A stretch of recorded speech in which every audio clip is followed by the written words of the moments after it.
Welcome to the Ordinary Guy Garage. I'm Scott, just an ordinary guy. And today we're gonna do something different because I bought a TIG welder and I'm gonna learn how to TIG weld. Hang tight.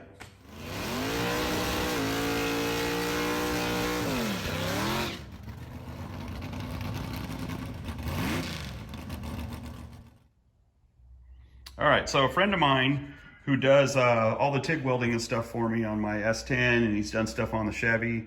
And anyways, I had mentioned to him that I wanted a TIG welder, and he thought about it and then got a hold of me a couple days later and said, hey, you know what, if you want one, I'll buy a new one and then I'll sell you this one.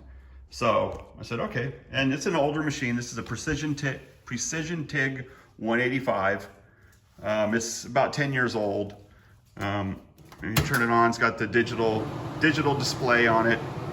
Works really good. Now Chris had been using it for about 10 years. He does beautiful work. It never skipped a beat. He just wanted to go to one of the newer machines that has the inverter, I think is what they're called. Much smaller machine, but to me, that worked out just fine. It actually matches pretty good with my MIG welder right there. So now I did play with it a little bit, and I'll show you what I've done. This is, I don't know how many people can say this, but this piece of aluminum angle, my entire TIG welding experience is on here. So I'll show you where I'm at with it. I believe right in here, these were my first welds that I tried with it. Kind of screwed around with it a little bit. I tried welding a little bit in there and it didn't quite work out, so let's ignore that. I got down into here and it was starting to get hot, and I dipped the tungsten, and so messed those up and then let it cool down and came back to it, and you know, came out okay. You know, I tremble a lot, so it's kind of hard to get nice straight beads on a flat surface like that. Then I came back over to here and played with this a little bit more, and then the aluminum was so hot, and it was hot out in the shop, and you could see you know, I warped it from all the messing with it. So I just wanted to see what I could do. So anyways, I went down and I bought a couple pieces of aluminum at the metal yard. So what I'm gonna do is make what's called coupons. When I was in welding school years ago, we used coupons, 2x4. This is actually 3.5, but 2-inch. And you cut these coupons and then you stick them together and, you know, butt welds together, or you do T-joints, or you do angles. You do all kinds of different things with these coupons. So I'm gonna cut a bunch of these out on the chop saw and get that ready to go.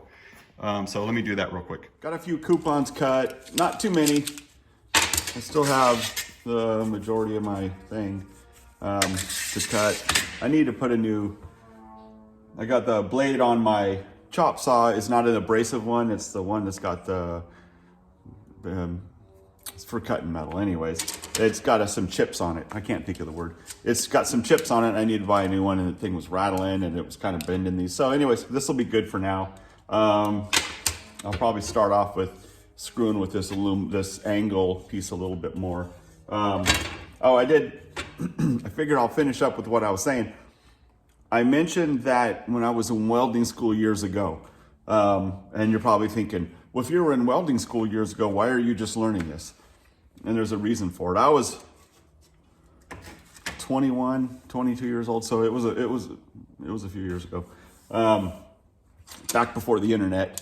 And I had read in the paper, this thing in the paper said, oh, learn how to weld, go to welding school. Financing available. Oh man, that's great. I want to be a welder. So I went ahead and went down there and got signed up for it. Got myself a nice Sally Mae loan and all that for it. And started learning. And what they do, the way that they had it set up is you'd start off with the cutting torch, learn how to use the cutting torch. So all of our coupons that we did there were all cut out on by hand with a cutting torch. So if you made it all crappy looking, you know, if you didn't make it straight and made the edge all crappy looking, you had to come back with a grinder and make it straight, and then they still needed to be 2x4 when they were done. So a lot of my, you know, first few weeks were spent just cutting coupons because you had to have enough to work with. So I did that, and then you would go from AC stick welding to DC stick welding, and then from the DC stick welding you would go into MIG welding, and then from MIG welding you go into TIG welding, and then you get your certs along the way, certifications along the way. So this welding school, when I started in it for the first couple of, I guess I was in it for about 2 or 3 months. When I first started in it, there was just like 4 of us in the class, and everything was great, you know, and I guess they weren't making enough money or something, you know, and it was a couple of months we were in it. And then all of a sudden, wham, we got a whole bunch of students in there. And when we got the students in there, all of a sudden there was no longer any materials. We didn't have any rod. We couldn't weld, you know, and that's what I was on, was stick welding. So we didn't have any rod available to us. Then we ran out of gas. Then we ran out of material, you know. I mean, it was just one thing after another. So I spent several weeks just sitting there when I got in there. And being a young man, you know, in my early 20s, I had my oldest son was young, and I needed to put food on the table, you know. So I had to walk away from the school and go get a job, and you know, it all worked out for me. And you know, the thing is I ended up learning some of the basics. And being a do-it-yourselfer, you know, it worked out okay. The part that sucked is I couldn't get out of my Sallie Mae loan, and I ended up having to pay it. I don't remember how much it was. It was a long time ago. Like I said, in the dark ages before the internet. So anyways, that's how come I'm still learning, because I never actually learned, and they say never stop learning. So here I am. All right, so that being said, I'm going to go ahead and turn this on. My friend gave me some tips when I was down there picking up the machine, and said this, you could set it up like this and like that. And you know, my interest in TIG welding is to learn how to do aluminum. I want to learn how to weld aluminum. And I could get a spool gun for my MIG, but I want to do TIG. So I'm thinking of the S10, and I'm thinking brackets can be aluminum, and all kinds of things. So that's why I'm going to do that. So let me turn this on and get up, and let's see if we can get some weld on the video. So let me turn it on real quick. All right, supposed to wipe down with acetone. Now my friend told me that, he showed me, he goes, I don't know what he used. He just like wiped it down. He didn't use acetone. He just like smeared it with his hand. He goes, that's all I do. And man, his welds are beautiful. But anyways, supposed to wipe it down with acetone, get any kind of crap off of it. Like that. And then the rod too, you're supposed to wipe down. All right, so that's done. Whew, it smells good. Acetone. All right.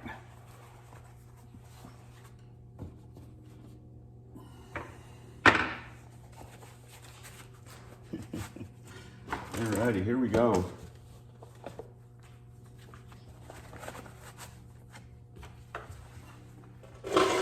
Gas pedal over here.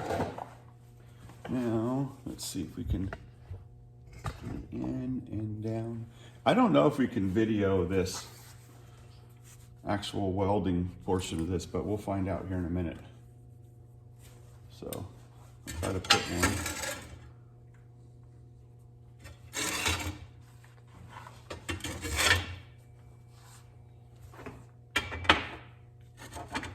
Hold that from moving a little bit. We'll try to do a weld right here. Yeah, you should be able to see that. So let's see.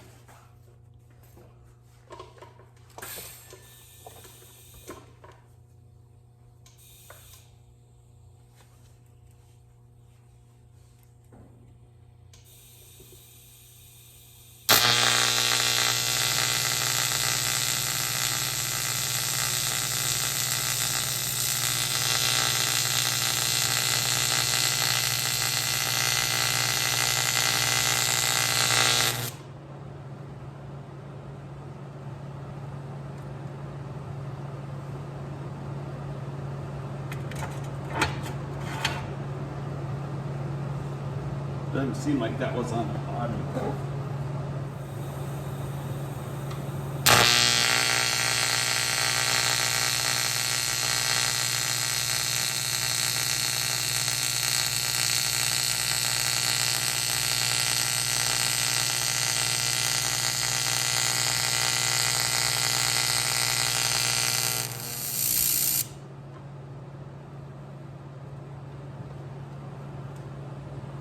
All right, a little bit better.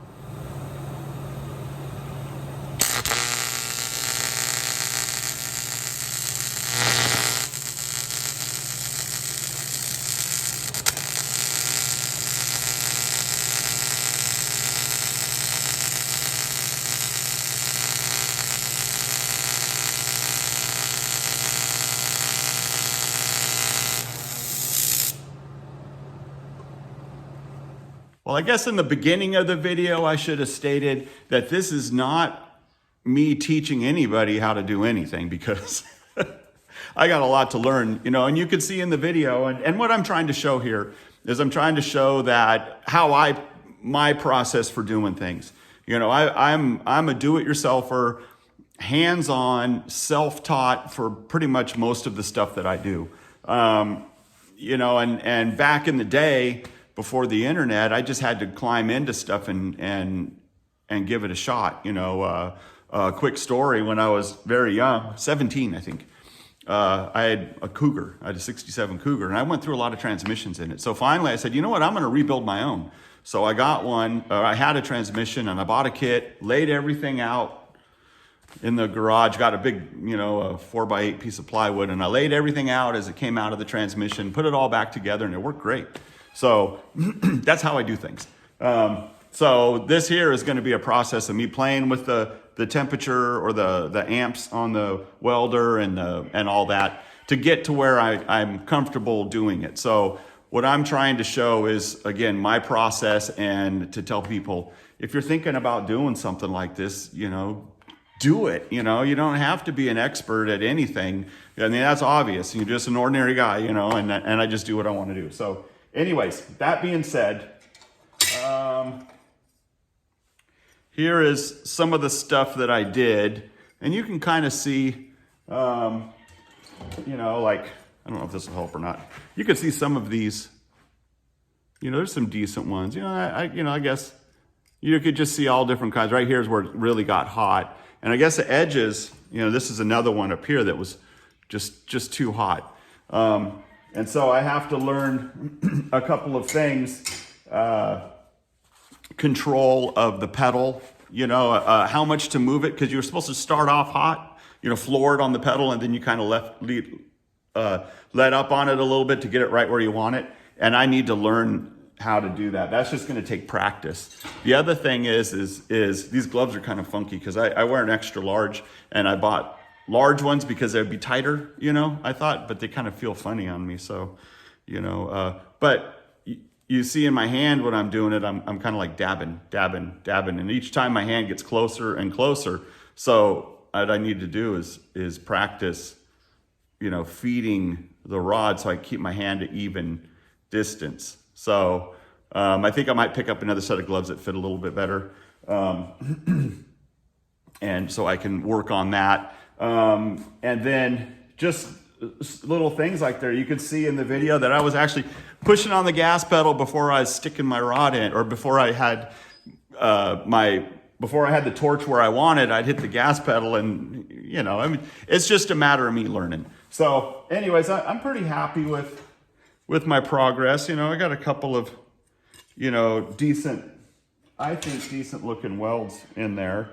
You know, especially for just learning. Like this one here, you can see, it just, you know, here I am struggling, you know, through here, and then I stop and I come back at it and I lay a pretty nice one. Of course, my ending isn't very good, but if you look at that on the back side, you can see good penetration in there. In fact, that's probably a little bit hot because it's bubbling there. I don't know, but it's gonna take some practice. So anyways, that's it. Thanks for watching. Thanks for hanging out. Make sure you subscribe. New subscribers, thank you. Bam, thanks for subscribing. Sorry I haven't been very active lately. It's just I've been so busy with work that I haven't had much time out here. So I'm gonna try to bang out a couple videos this weekend or in the next week or so and see what we can get going. So thanks for hanging in there with me. I greatly appreciate it. And tell your friends, subscribe, like, all that good stuff. Leave a comment. Especially if you're a welder. Man, if you know how to TIG weld and you want to leave me a comment or two about the crappy job I'm doing, feel free. So anyways, thanks a lot. Stay safe, my friends.